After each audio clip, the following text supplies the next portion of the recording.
Assalamualaikum warahmatullahi wabarakatuh. Kami dari kelompok kekerasan seksual akan melaporkan hasil kegiatan campaign kami mengenai kekerasan seksual di kampus. Bersama anggota kelompok kami ada Nurul Fitriani, saya Rizka Randiarti, saya Dwi Zetnia. Jadi campaign yang kita lakukan yaitu tentang pencegahan kekerasan seksual di lingkungan kampus Politeknik LP3I, khususnya pada mahasiswa-mahasiswi Politeknik LP3I, tapi kita juga melibatkan sivitas akademik kayak dosen-dosen seperti itu. Maka dari itu, goals kita itu yaitu meningkatkan kesadaran mahasiswa Politeknik LP3I mengenai pencegahan kekerasan seksual berbasis gender dalam waktu 1 minggu. Jadi dalam 1 minggu ini kita melakukan kayak edukasi, memberikan pemahaman mengenai pentingnya kesadaran tentang kekerasan seksual di lingkungan kampus.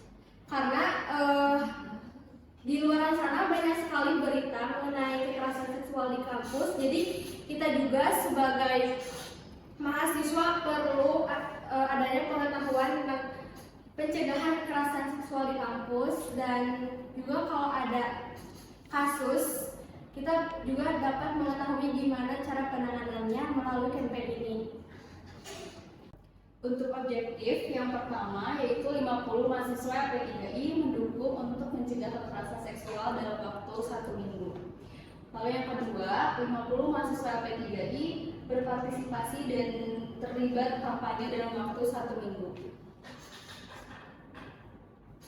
Lanjut ke strategi. Untuk objektif yang pertama yaitu strateginya mengedukasi mahasiswa tentang 21 macam bentuk kekerasan seksual. Lalu yang kedua, meningkatkan kesadaran dan pemahaman mahasiswa mengenai pencegahan kekerasan seksual. Untuk objektif yang kedua, mendorong partisipasi aktif mahasiswa dan sivitas akademik secara langsung. Lalu yang kedua ada mendorong terciptanya lingkungan yang protektif. Selanjutnya itu ada taktik. Nah, taktik kita yang pertama itu adalah membagikan pesan grup mahasiswa dan orang di LP3I Bandung. Nah, jumlah grup itu ada 6 grup. Nah, ini contohnya ada di grup GLPD LP3I Bandung. Nah, jadi grup ini tuh salah satu grup kumpulan kumpulan suatu banyaknya webinar dari luar ataupun dari dalam kampus. Nah, jadi kita tuh selain membagikan grup ini juga kita tuh ada sesi untuk diskusinya juga mengenai kekerasan seksual gitu. Nah, taktik yang kedua itu mengajak 25 mahasiswa untuk memposting status di WhatsApp berupa poster bentuk menolak kekerasan seksual gitu. Ini contoh contoh fotonya ada di link yang di sini. Terus taktik yang ketiga itu membuat 4 poster mengenai pencegahan kekerasan seksual di Mading masih dalam waktu 1 minggu. Nah, yang dimaksud 4 poster itu di dalam itu ada 21 bentuk apa aja sih gitu kekerasan seksual yang kita belum tahu. Nah, kita tuh bikin jadi 21 bentuk kekerasan seksual itu bisa kita baca di Mading masih. Ini contohnya. Nah, terus taktik yang keempat itu mengajak 50 mahasiswa untuk menandatangani petisi secara langsung dalam waktu 1 minggu. Nah, jadi kita tuh bukan bukan semata-mata minta tanda tangan terus ya udah gitu aja, enggak gitu. Jadi kita tuh minta tanda tangan mereka itu sebelumnya kayak ngasih permen, terus ada quotes untuk mencegah kekerasan seksual gitu. Jadi mereka juga nggak cuma tanda tangan sia-sia aja gitu. Jadi mereka juga dapat edukasi dari kita tentang gimana sih cara mencegah kekerasan seksual itu gimana. Nah, ini taktik yang kelima. Jadi sebelum menandatangani, kita juga membagikan 50 kita ungu, permen dan quotes kepada 50 mahasiswa dan sivitas akademik dalam waktu 1 minggu. Nah, jadi sebelum tanda tangan itu kita ngasih kayak permen, terus ada quote-nya juga, terus kita nyalin pita ungu. Nah, kenapa harus pita ungu? Karena itu bentuk bentuk warna untuk mencegah kekerasan seksual. Nah, kita juga nggak selalu mahasiswa aja, ada beberapa sebisa akademik yang juga mendukung kampanye kita. Nah, di titik yang pertama itu membuat 12 stiker mengenai pencegahan kekerasan seksual dalam waktu 1 minggu ditempelkan di papan tulis cermin yang ada di lingkungan kampus LP3I. Ini salah satu bentuk contoh kita waktu nempelin stikernya. Ada di kaca, terus di papan tulis itu juga ada, dan di sekitar kampus.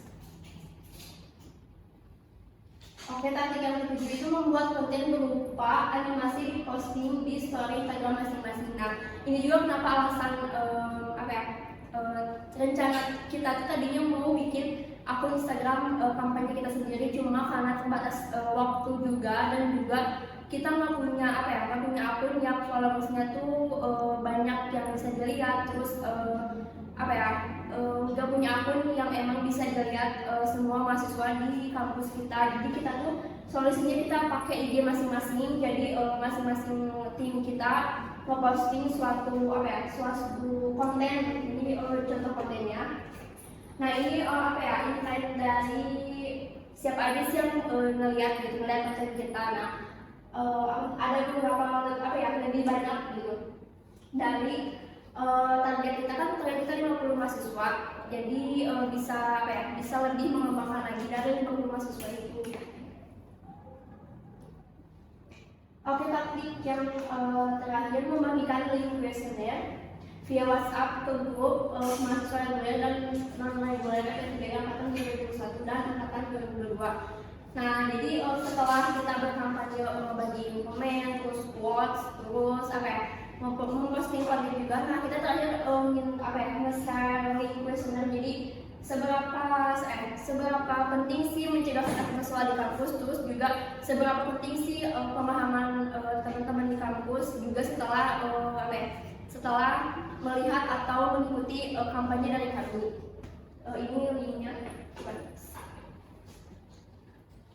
Baiklah, yang terakhir mengenai tolak ukur dan keberhasilan, apakah kampanye kami itu berhasil atau tidak.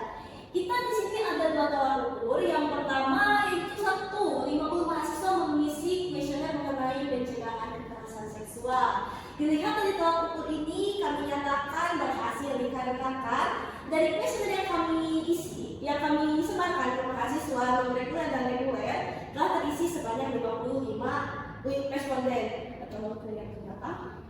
Nah, ini jawabannya, dan ini adalah respon-respon mereka.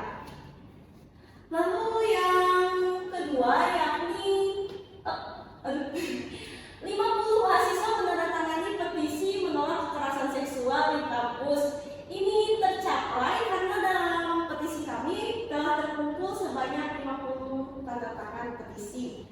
Ini contoh petisinya. Nah, dari tolak ukur yang telah kami capai, dapat disimpulkan bahwa pencegahan kekerasan seksual memang penting dan sangat penting di lingkungan kampus, terutama kampus LP3I.